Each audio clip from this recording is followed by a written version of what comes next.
Welcome to the Locker Room, number one source for Texans daily digital content. I'm Landry Locker. You can hear me Monday through Friday, 10 to 2, Sports Radio 610. This is a live edition. We have these nightly, usually a few times, but during season, we will have them nightly. And I appreciate everyone for rolling through. Subscribe, like, all that jazz. I'm going to double down on a theory I have that I feel even more confident about. I think the Texans are getting the Ravens at the right time. I think Davis Mills should not do something that some people think that he should maybe do. And I'm not going to lie.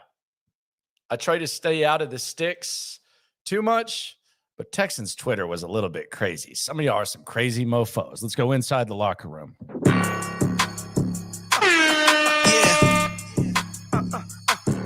Yeah.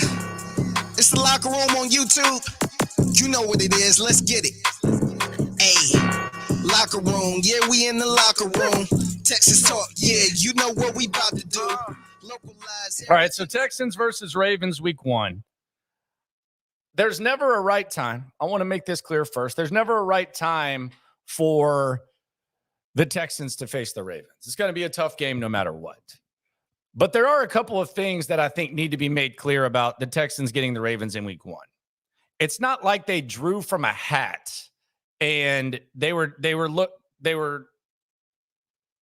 had a chance to play 31 other teams. At some point, they were going to have to play the Baltimore Ravens. Not ideal, but they were going to have to play the Baltimore Ravens. It was going to have to happen. So the question is, when is the best time to face the Baltimore Ravens? I think it's week 1 when the Texans got them. I believe that from the beginning, and I will double down on that.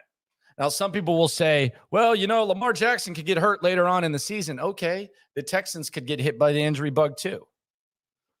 Have you seen how bad San Francisco suffers injuries? I got to think D'Amico Ryans is going to practice similar. Not saying it's going to happen. I'm just saying San Francisco gets injured a lot. A lot of their guys get injured.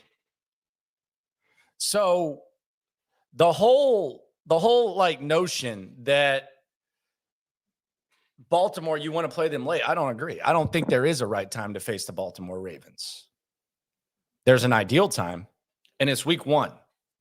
And I'm going to lay this out for you, and I'm going to use the words of Lamar Jackson to hammer home my point that the Texans are getting the Baltimore Ravens at the right time. Allow me to lay this out.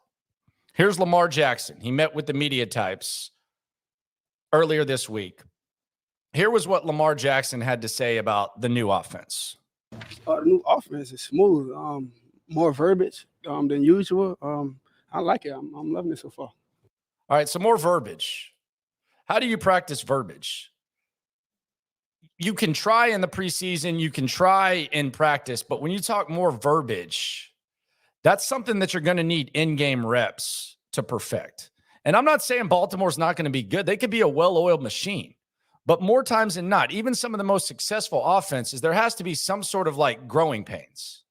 And Lamar Jackson, I love Lamar Jackson. Lamar Jackson, I'm a Lamar Jackson defender.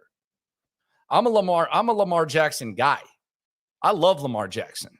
I think there's a lot of Lamar Jackson haters, and they drive me freaking nuts because they constantly move the goalpost. But we know that Greg Roman put together an offense that fit the elite skill set, all-time skill set of Lamar Jackson.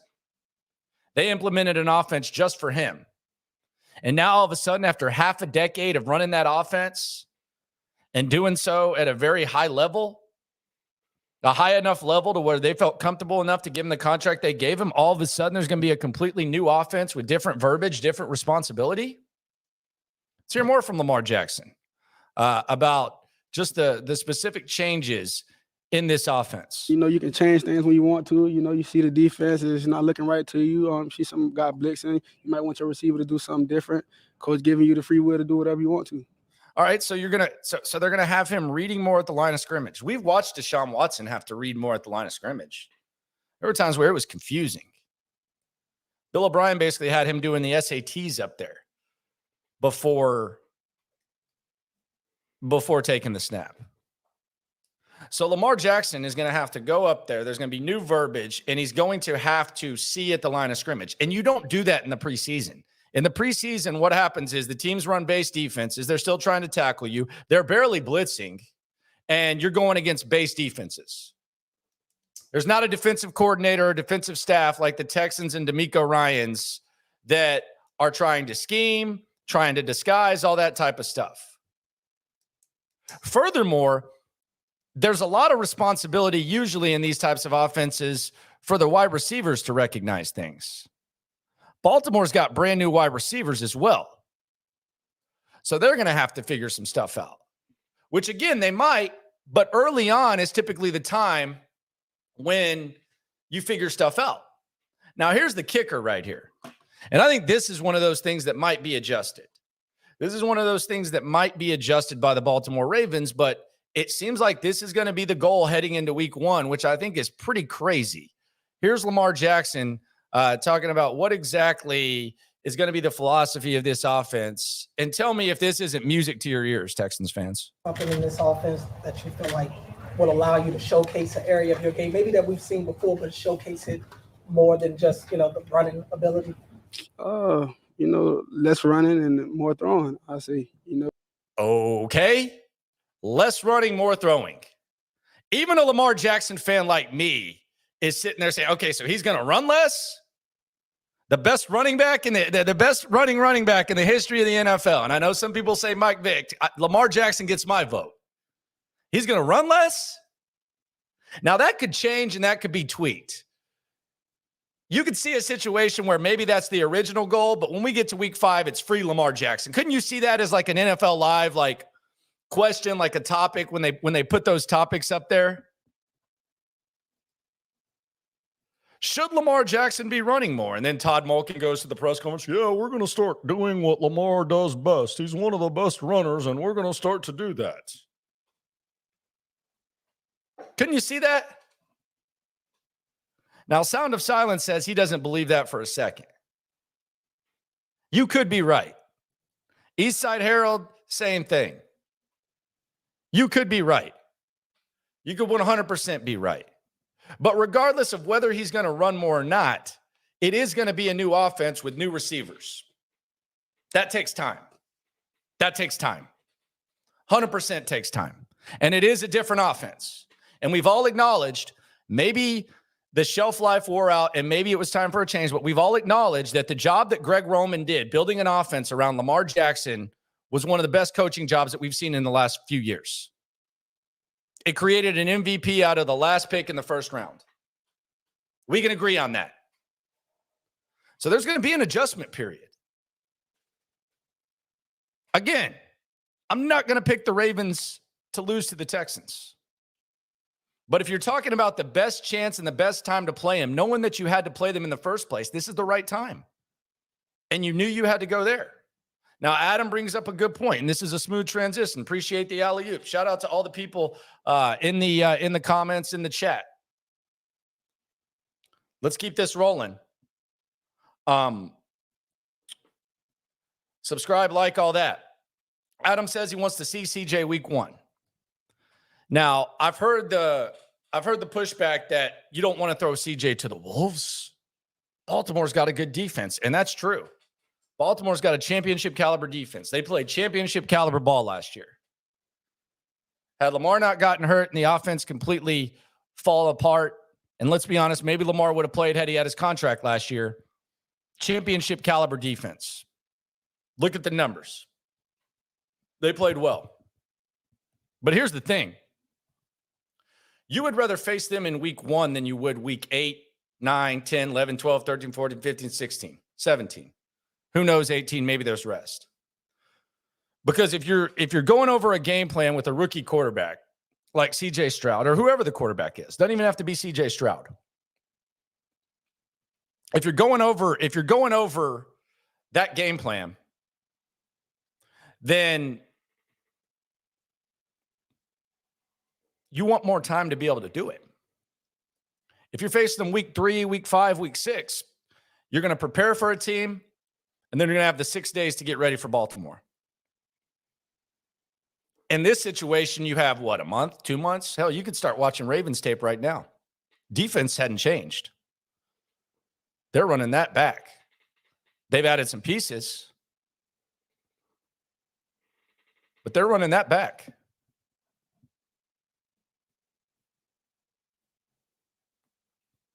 It's a good time. It's a good time to face them. It's a good time to face them. There's never a great time, but it's a good time. New system, new offense, completely different than what Lamar did. We'll see how they implement the skills, and more time to prepare for a really good defense. Other thing is this. We don't know what the Texans are going to be. They might be much improved, but Baltimore hasn't seen them play either. And they're going to have nearly 50% new starters, the Texans. 50% new starters. You don't know what to expect with Baltimore's offense, but 50%, close to half new starters. A lot. And if the Texans are good, let's say the Texans are okay. Let's say they're in the 6 to 9 win range. Baltimore ain't looking on that schedule and saying, man, we just really got to bring it against the Texans. They looked at that schedule and they said, oh, God, we got the Texans. That's a dub. When a team surprises people, then you don't see it coming. Like, you don't see it coming early on. Like, if a team's going to be a surprise squad, you don't see it coming early on. So they don't know about the Texans at all. They don't have it. They're not going to have any tape. They're going to have some preseason tape on the Texans. They don't know a damn thing that's coming at them. It might not be great, but they don't have that. And if the Texans are good, I don't think Baltimore's just foaming at the mouth with the Texans. If the Texans were the Steelers or something like that, maybe you get that ass busted, but you might catch them sleeping week 1 because you don't know what they're going to be. So we'll see. New receivers, new offense, more time to prepare for a defense. If I were booking my bet, would I sit here and say, I'm going to take the Texans plus 9.5? Probably not. That'd probably be a stupid bet. But if I were going to take the Texans plus 9.5, I would feel a lot more comfortable doing it week 1 than week 18, especially with some mystery-ass injuries that we're just throwing out there. Well, Lamar Jackson could get hurt. He could not. A lot of Texans players could get hurt, like the San Francisco thing. So I see that. OG Texan says that I'm running out of things to talk about. I heard Lamar Jackson do a press conference, and I thought it was topical. Give me a topic, buddy. The opponent in week 1 has a press conference, buddy. That customized ass jersey. OG Texans, get that out of here, man. Customized ass jersey. But I mean, when the opposing quarterback talks, I think it's kind of topical. I think it's really, really topical. Maybe I just laid out a case for why the Texans are getting them at the right time. Maybe I didn't. Maybe if you're OG Texans, you're a simp and you don't get it. Get you a customized jersey, bud. I'm just playing with you. Romeo says, throw CJ to the Wolves. I can guarantee you he will tell you himself he's ready. Even if we lose, he'll put up a good fight. I don't know whether he will or not. I just know he'll have more time to prepare for it. I don't know whether he will or not. I'm not making that kind of guarantee. I'm not sitting here saying that the Texans are going to beat the Ravens. I'm just saying they got him at the right time. Frank Z says CJ will ball out in the preseason. Don't know. Could you see Davis Mills balling out in the preseason? I kind of could. Not sure this is like a legit quarterback competition, but couldn't you see that? Isn't Davis Mills kind of the kind of guy that you could just see balling out in the preseason? Could you see that? I could. CR713 says the Ravens will overlook the Texans. Maybe so. I mean, would you? I would. You have any respect for this squad? That's kind of, I mean, for what they're saying, like for what I'm saying about Baltimore, and I think they could end up being great. You get them at the right time, though. I go back to some of the upsets that have happened, like in week 1. You've seen some teams win games, and then they're just awful. Remember when Minshew beat the Colts when they had Phillip Rivers? Caught them slipping? That's when you can get it.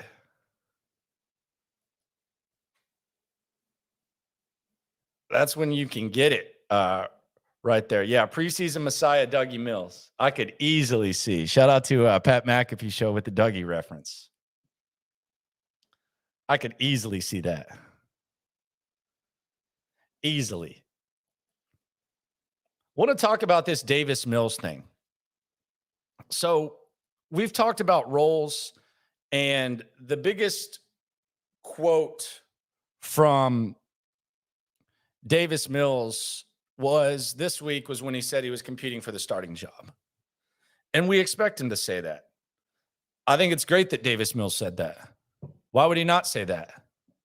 And I laid out today on the show, and download the Odyssey app in the Loop Sports Radio 610. I laid out the just the dialogue of Davis Mills. And I listened to every press conference. We have an audio vault. It's called The Lab. If you asked me, if I were at the studio and you said, I want to hear when Bill O'Brien said this, I could get it like that. It's very, very organized. So I hang on every word that is said about this squad, every press conference, et cetera. We use it for the show. And today I laid out just how Davis Mills has been, man, Davis Mills' neck, by the way, looks bigger. You are 100% right, Frank. It definitely looks bigger. Big time. But the dialogue around Davis Mills the last couple of years, along with just kind of the overall expectations, it's been a lot different.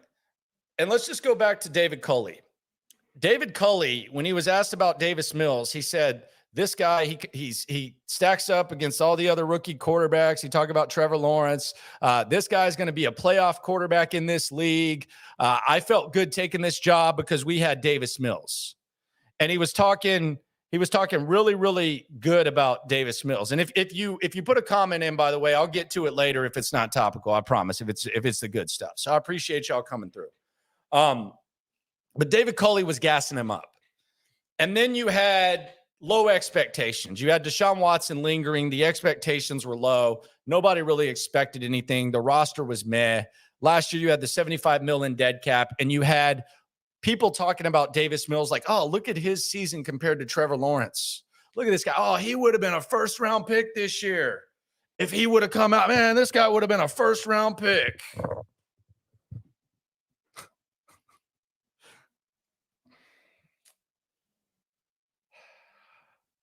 Really, Blue Boy 9? Oh, my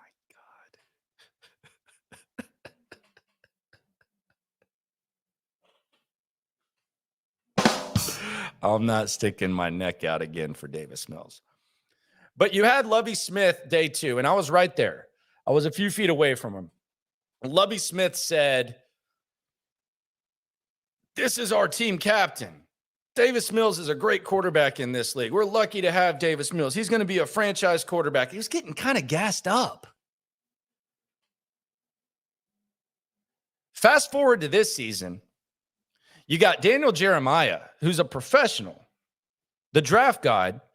You got Daniel Jeremiah basically saying, you can't run it back with Davis Mills. Davis Mills sucks. You got John McClain saying, I think the Texans need to draft a quarterback. Not even naming a name. He didn't even say they should draft C.J. Stroud. He didn't say they should draft Anthony Richardson. He didn't say they should draft Hendon Hooker. He didn't say they should draft Will Levis. He said, I think the Texans should draft a quarterback. Because he thought Mills sucked. Sometimes when people get doubted that much after 2 years of being treated a certain way, sometimes it lights a fire under their ass. I don't think Davis Mills is a franchise quarterback at all. Not even a little bit. I don't care what his surroundings were. He sucked. He was awful last year. He's terrible. He got worse. But the surroundings are better. And the dialogue's been different. And sometimes when people get their feet held to the fire and you see fans celebrate because they drafted someone that's supposed to replace your ass, and you hear people say, man, I don't even have a specific name of someone that I would like to replace the guy with, but it's just got to be somebody.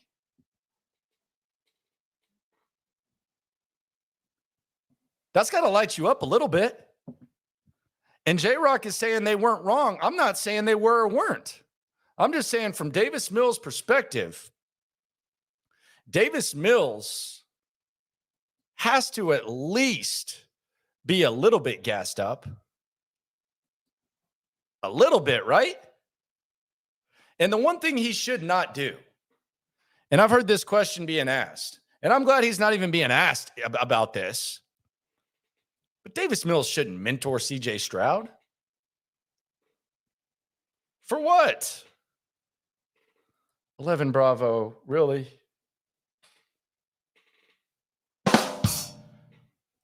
Competition is going to be neck and neck. You guys are nuts. But Davis Mills isn't a mentor. How's he going to mentor CJ Stroud? He's learning the same offense CJ Stroud's learning. He's still supposedly in the prime of his career for whatever the hell that's worth. Davis Mills should be trying to bust CJ Stroud's ass. Push him as much as he can. Make CJ Stroud better. Whether it's a legit competition or not, that's the mindset Davis Mills should have at this point in his career and with where he's at. Now, Case Keenum, that's a mentor because he's been in this offense. He knows this offense. He's run this system. He's an older guy. The ship has sailed on Case Keenum having hope to be a week one starter at the quarterback position. Sorry to all the Keenum stands out there in Houston. That's just, he knows that. We know that. He's the mentor. Davis Mills is not that, and he should not be that. He should be trying to bust that ass.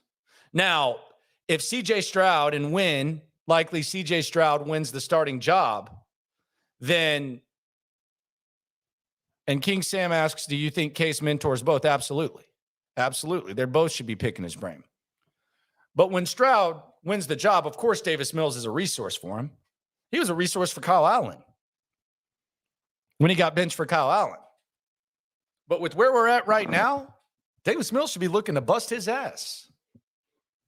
And if Davis Mills is a competitor like a lot of guys, like a lot of you even, if you hear someone sitting there, whether it's true or not, if you hear someone sitting there saying, man, this guy sucks so bad, I don't even have a specific name of someone who should replace him, or you just can't effing run it back with this guy, how's that going to make you feel? Maybe we'll get the best of Davis Mills. I don't know what that means. I don't know what that is. But maybe we'll get the best of Davis Mills. He damn sure doesn't need to be a mentor, though. Not at this point. Not even a little bit.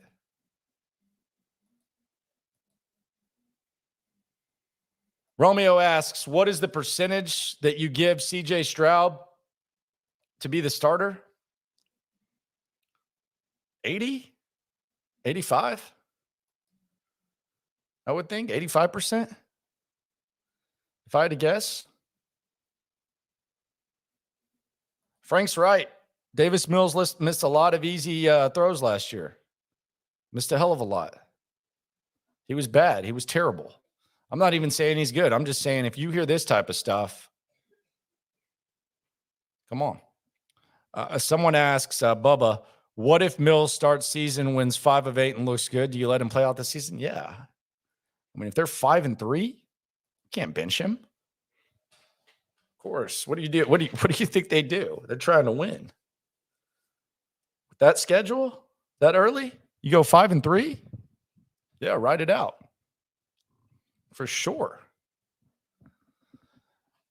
I just don't think it's going to get to that point. But I do anticipate them to try to bust that ass.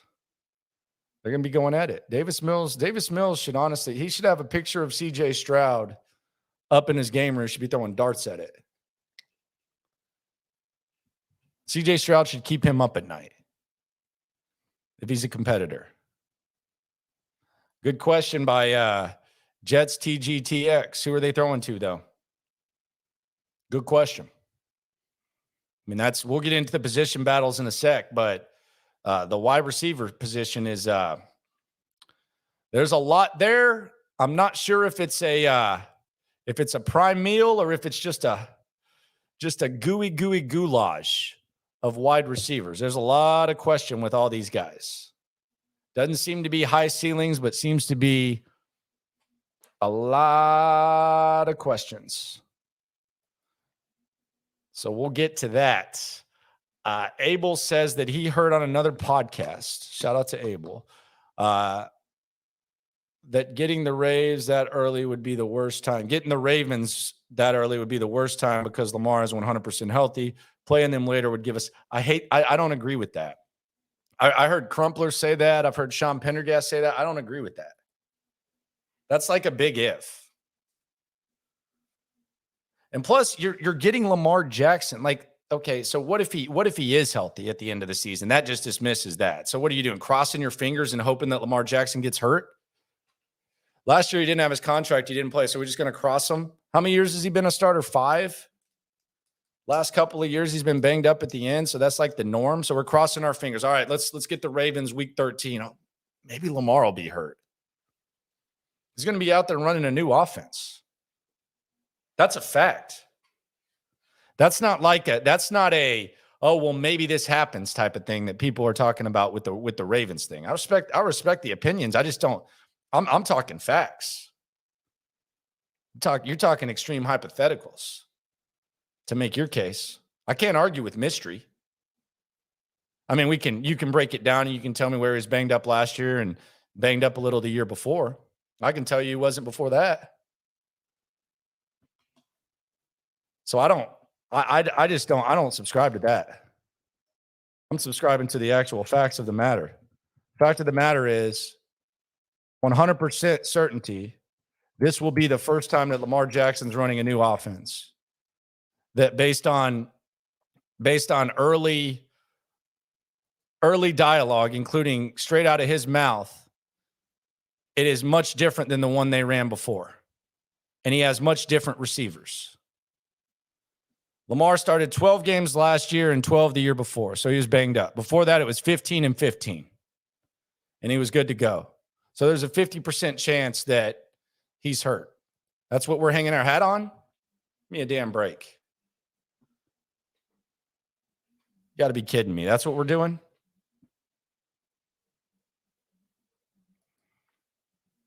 Morka, however you say it, says Lamar's never healthy at the end of the year. He has been twice, sir. Man, whatever. That's like a extreme hypo. It'll be the first time you play that offense. It's whack. We'll see what happens there.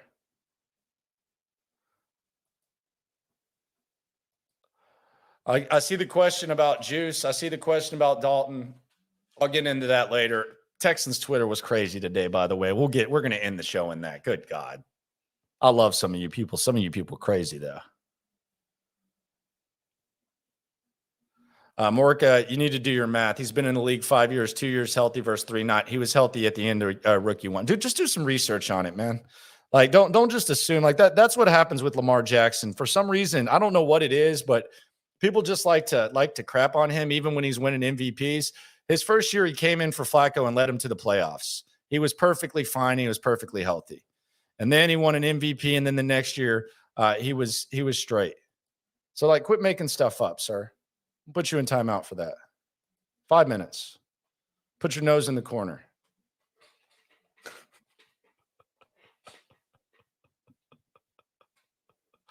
Oh, my goodness. Let's talk about some of the position battles. The position battles with the Texans. Davis Mills versus CJ Stroud is the first one. And I don't even know. I don't know that this is like a legit battle. But Gallant says he's here for the Texans Twitter stuff. Explain to him like he's 5. Get your popcorn ready, man. Good God. Get your popcorn ready. Get your popcorn ready. But position battle 1, Mills versus Stroud. This isn't as much about the head-to-head battle, although if Davis Mills has an ounce of self-respect with the way people have talked about him, with John McClain saying, just draft a quarterback, don't give a damn who. It could be Hendon Hooker, who's 25, comes from an offense that sucks, and tore his ACL, but just draft him. You've got to have some sort of testicular fortitude, to quote the WWF Attitude Era, and say, man, you know what? I got a fire lit under my ass. This is more so about the timing. Like, when will they announce? Like, it's a, quote, position battle. When will they announce CJ the starter? That's position battle 1. Because it's the quarterbacks. So that's numero uno. Numero dos, the wide receiver Royal Rumble. One of you guys mentioned this earlier. I don't know what the hell is going to happen with these wide receivers. Like, who can you really, like, if I told you, okay, this guy's going to get at least 65 catches. Who would you bet your car on? Or your prized possession? Who would you bet your car on?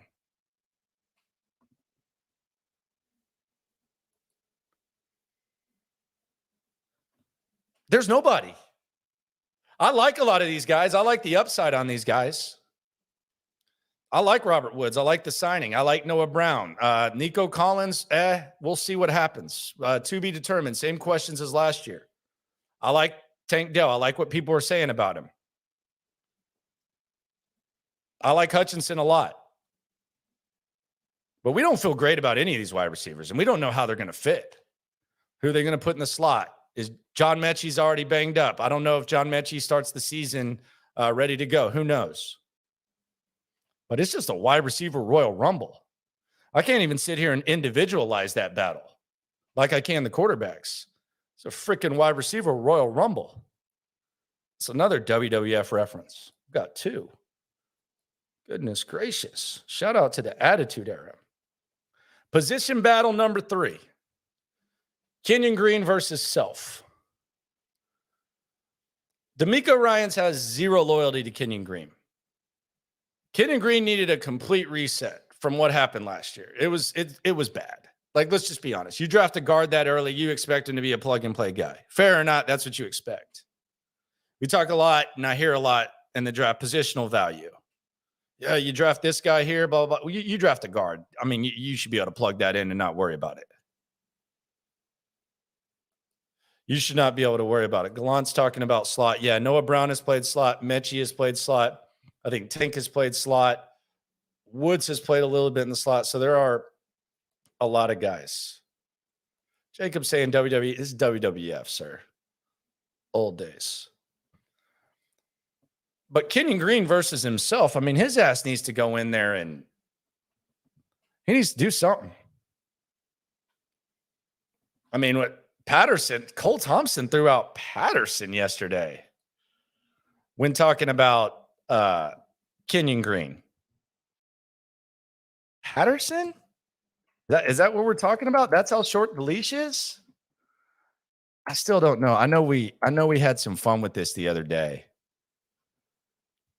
I still don't know what to make of the Kenyon Green picture at the car dealership, man. I still don't know what to make of this, man.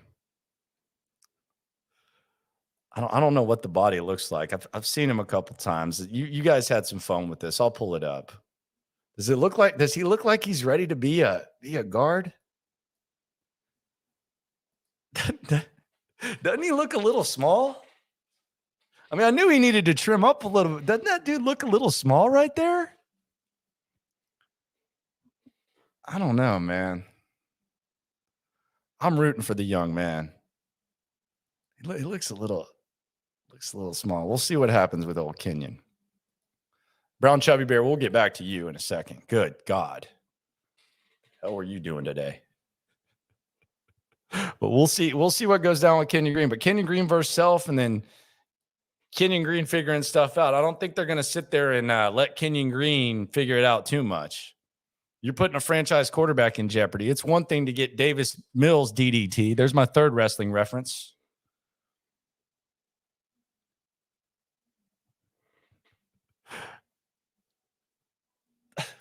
Lamont says Kenyon Green looks like a mumble rapper.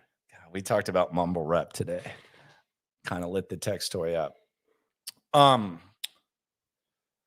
we'll see. We'll see what happens with Kenyon. It's one thing to get Davis Mills thrown to the turf. You get CJ, they'll hook your ass real quick. And he got hooked a couple times last year. Position battle 4, Shaq and Nelson. Steven Nelson, Shaq Griffin. I don't know where these guys are going to line up. There's a chance they're both playing in different spots. But I thought that was an interesting signing when you gave Shaq $4.5 million and you have Steven Nelson on a contract here. I think in their perfect world, they'd like to see Shaq look like he did in 2019 and maybe kind of elevate his play proportional to what Steven Nelson did last year and maybe be able to make that type of decision and go with a guy that's a few years younger. So that's number 4. Number 5, Lopez and Heinisch. Which one of these guys is going to make the team? I'd be really surprised if someone asked, I saw Kenyon Green at the draft party. He looked bigger than that. That might have just been a weird angle. I don't know. That might have been like a catfish. Lopez and Heinisch is going to be interesting. These were kind of like the last couple of years. These were kind of the camp crushes. Lopez had a pretty good rookie year. Last year, he kind of got roughed up. And then Heinisch last year, that was my guy. He made the squad. And ups and downs. You didn't expect too much. So we'll see how it goes down. But Kenyon Green did look he did look a little bit tiny. So we'll see how that goes down. It's going to be interesting. Position battles. Maybe they both end up on the practice squad. Freak Show brings that up. Maybe so. It's hard for me to imagine both getting on. It's also just going to be interesting to see where D'Amico likes each guy on the D-line.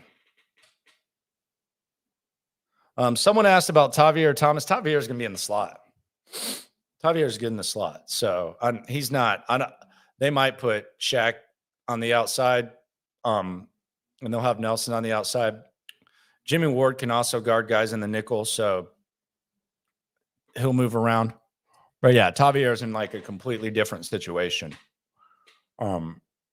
than those guys. King Sam's asking about tight end too. I think Quintariano is straight there. Maybe I'm higher on Tegan Quintariano than I probably should be, but I think he's straight at 2. I think he might actually have a little bit of upside as the second tight end. We'll see. They've added some bodies. Crazy thing was CJ mentioned Brevin Jordan the other day. Could Brevin Jordan find his way on the squad? That'll be interesting to see. I think he's fighting for his life, especially being a healthy scratch last year. But it was interesting that CJ mentioned him. Mentioned a few guys.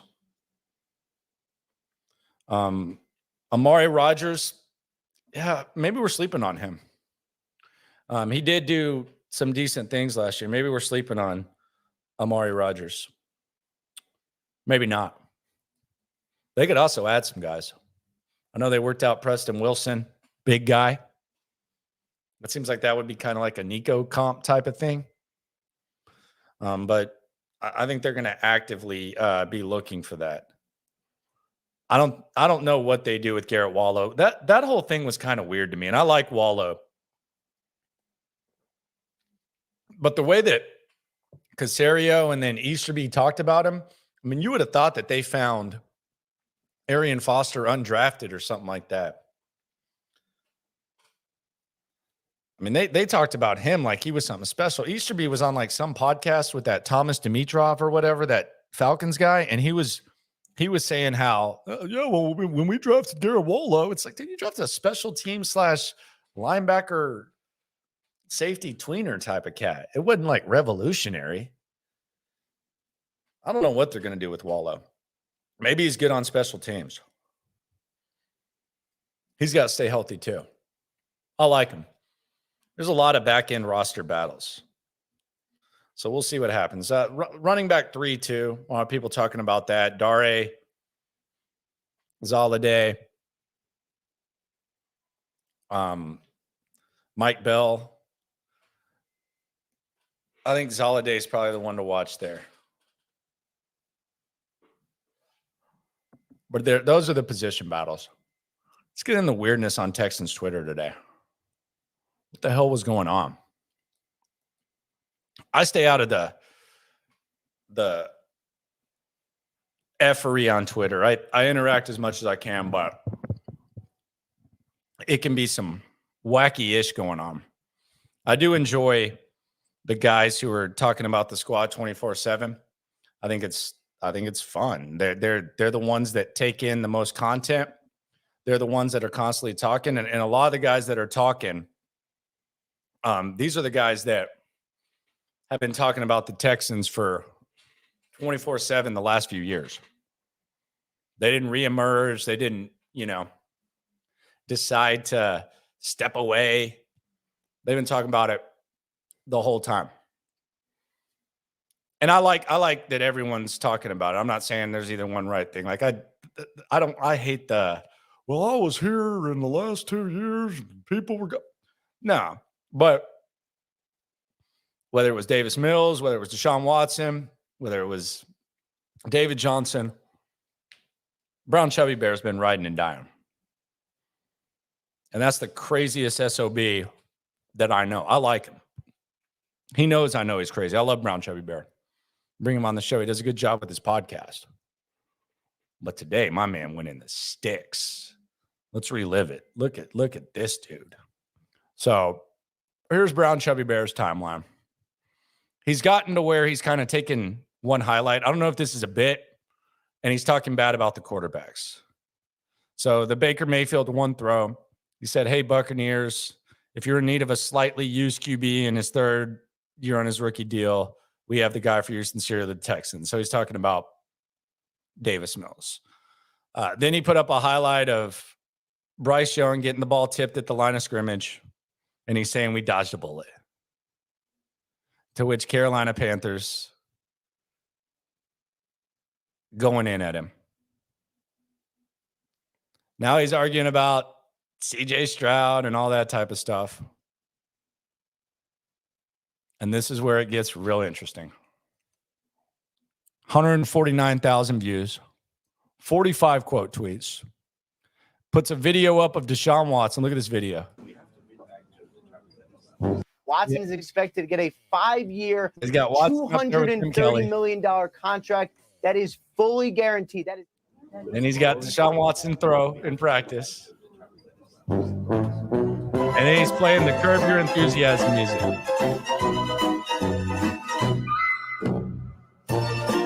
And he writes, "Thank God we got rid of him. I almost feel bad for Browns fans. Almost. Hashtag we are Texans." Look at these comments. And then he's just gifting these fools up. Just gifting these fools up. Look at all this. He's got receipts on these dudes. He's got people pulling his old tweets at Deshaun Watson. "We want you to get rid of Jack Easterby and make Watson happy." People are pulling up his receipts. You're on the verge of literally losing 95% of your fans if Deshaun goes away. F that. Watson is the center of our team. The entire team has to revolve around him. We lost our best weapons. We need to trade Watt and get a better O-line, but we need to make Watson happy. After the Watson trade, the Stafford trade, there's no way Watson would go for less than 3 firsts. He's getting receipts pulled out like crazy. Is there a chance you can set a meeting up with Deshaun and squash this beef? Watson has leverage. Use it, but stay. My man's trying to set up meetings. They're pulling all kinds of receipts on my man. Here's another one. Same receipts. This dude was trying to get Wade Smith to set up meetings.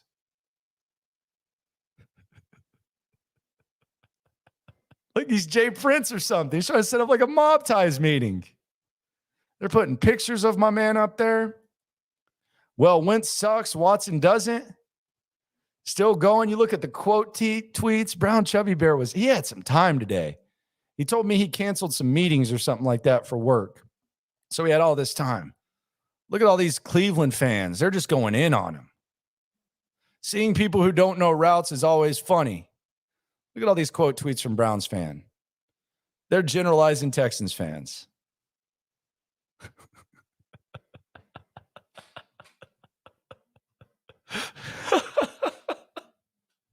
BCB is crazy. How do you not love this dude? And he's loving it. He's enjoying the hell out of this. Look at this. Look at this back and forth. Someone goes at him and he makes a damn meme of him. I support sexual assault.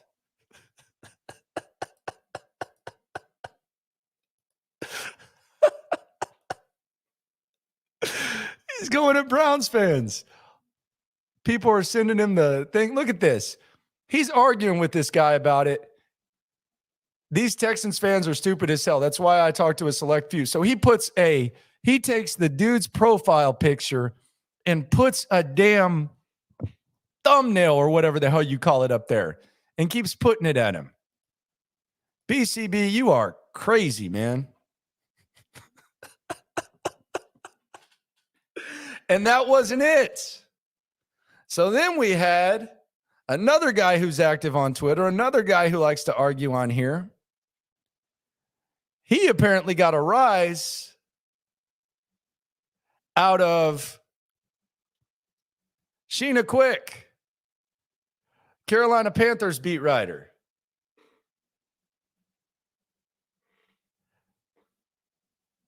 Ayo Texan Nation. Shouted him out the other day. I enjoy watching him. So he just talked about Bryce Young getting something tipped at the line of scrimmage. Seemed kind of harmless. He said his passes weren't tipped in the SEC, though. He put a quote. Sheena Quick quote tweets him.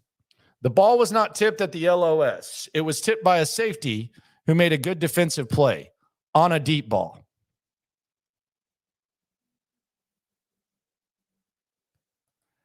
She said, don't the Texans have some OTAs for you to lock into? She then said, Panthers Twitter the last couple of weeks with Bears and Texans fans. So she's trying to fire up the fan base. He then replied, crazy part is it wasn't specified in the original tweet, and it was a downfield batted pass. I wouldn't have even said anything if I knew that. She then said, yes, it was. And if you were unsure, it's okay. Just keep scrolling. So she's going at him. Then they're still going. Right there, line of scrimmage. He's still defending it. She's still quote tweeting him in there, just throwing him to the Panthers wolves. The problem is you assumed. I even clarified it same day. It's okay that your team didn't get Young. Stroud is a dog also. Still going. How did this last so long? Now they're bringing up his receipts like BCB. Bringing up my man AO Texan Nation. I'm a cap day 9 until the draft with saying, I believe the Houston Texans still get Bryce Young. Carolina been trying to bait the Texans trade up the past month now, but they're already showed their hand at Ohio Pro Day. She quote tweets him, this you?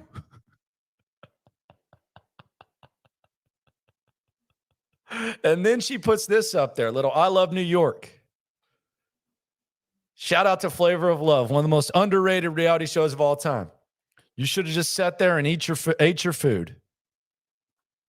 And then she moved on. 1, 2, 3, 4, 5, 6 quote tweets.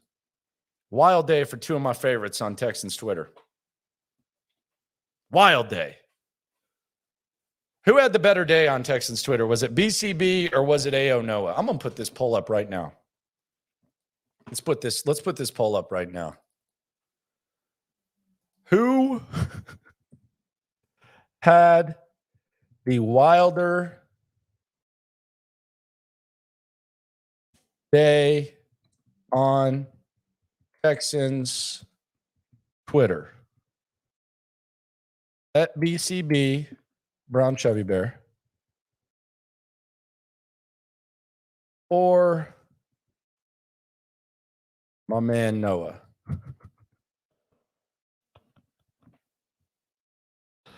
Oh, God. I love all you people, man. I'm just glad that it's active. People are riding and dying, sticking their chest out. BCB. Go ahead and vote on that. BCB, the graphic, though, man. The graphic was a little wild.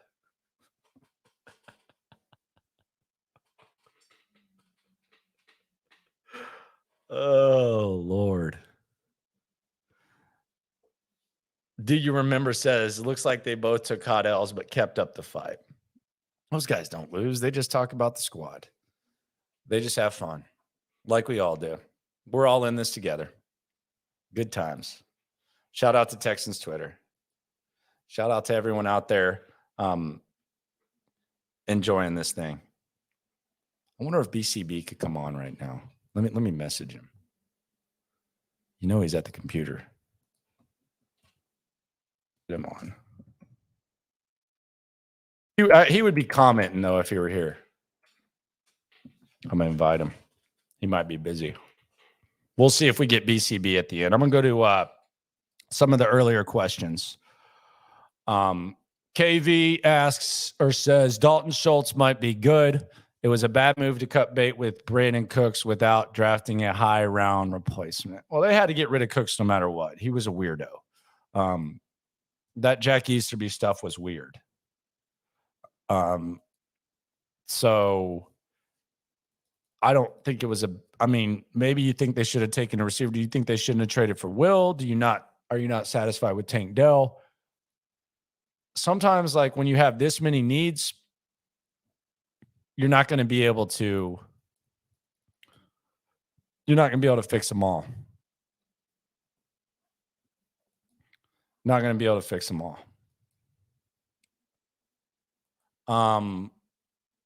L. Cole asks, how has Juice looked to you? They're just running like basic ass drills. The linemen aren't like blocking. There's no pads. He was sharp at the podium. I got to ask him a question at the podium about the Texans trading up for him. But how has he looked? I don't know. If he looked bad at this point, that would be saying a ton.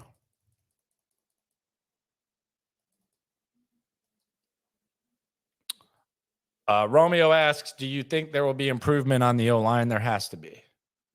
The whole credibility of the front office is there. The whole credibility of the front office is on the line. Steven asks, Will Anderson or CJ Stroud jersey? I'd get neither. I would wait till next year. They're going to be on sale, especially once they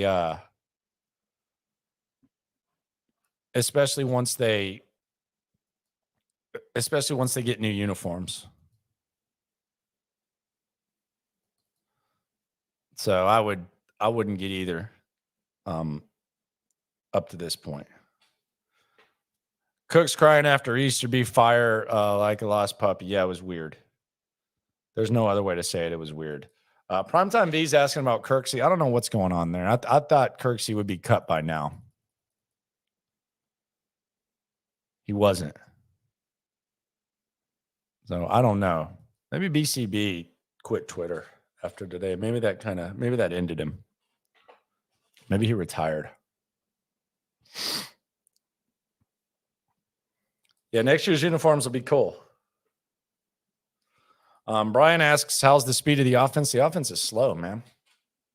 It's a slow offense.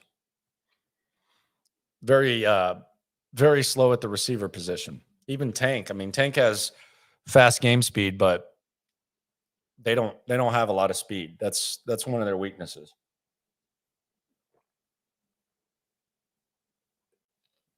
Probably going to be one of the slower offenses in the league. Maybe. They got a couple potential game breakers, but the overall speed, BCB.